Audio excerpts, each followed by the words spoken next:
When most of you think about bees, I'm guessing that the first image that comes into your mind is a little golden insect who lives in a hexagonal hive, honeybees. And this is perfectly understandable given that honeybees are the only bee that is ever mentioned by the media. So when we talk about how the bees are dying and we need to save the bees, for most of us that really means save the honeybees. However, while buying a honeybee hive might seem like a really good way to save the bees, the truth is honeybees are kind of like the cows or chickens of the pollinator world in that they're highly managed by humans. And you wouldn't buy chickens if you wanted to save the birds. Plus, there are over 20,000 species of bee globally. And here in Ireland alone, we have almost 100 species of wild bee.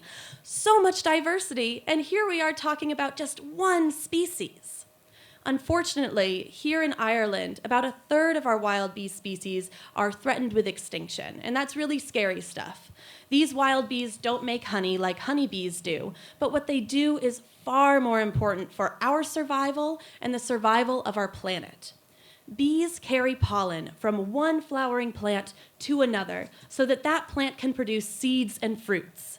In other words, they're really good at flower sex.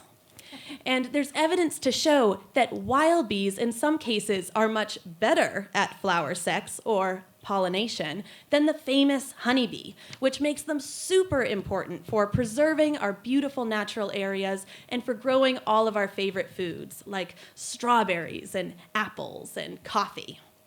The bitter truth of the matter is, by focusing only on the honeybee, we lose sight of the actual conservation issues at hand. All bees need flowers and a place to nest in order to survive and raise their babies. But unfortunately, these flower-rich areas are rapidly disappearing. Beekeepers are able to physically move their honeybee hives to flower-rich areas, but no one's making sure that these wild bees get the same resources. And with limited resources to go around, there's actually evidence to show that large accumulations of honeybees can outcompete the wild bees. So while buying a hive and raising honeybees might be fun and delicious, it's not getting to the root of the issue, and in some cases can be part of the problem. If you really want to save the bees, it's as easy as this. Mow your lawn less and plant native wildflowers and generally avoid spraying chemicals everywhere. Bees do so much for us, it's the least we can do for them. Thank you. Thank you. Thank you very much, Katherine. Thank you. Thank you very much.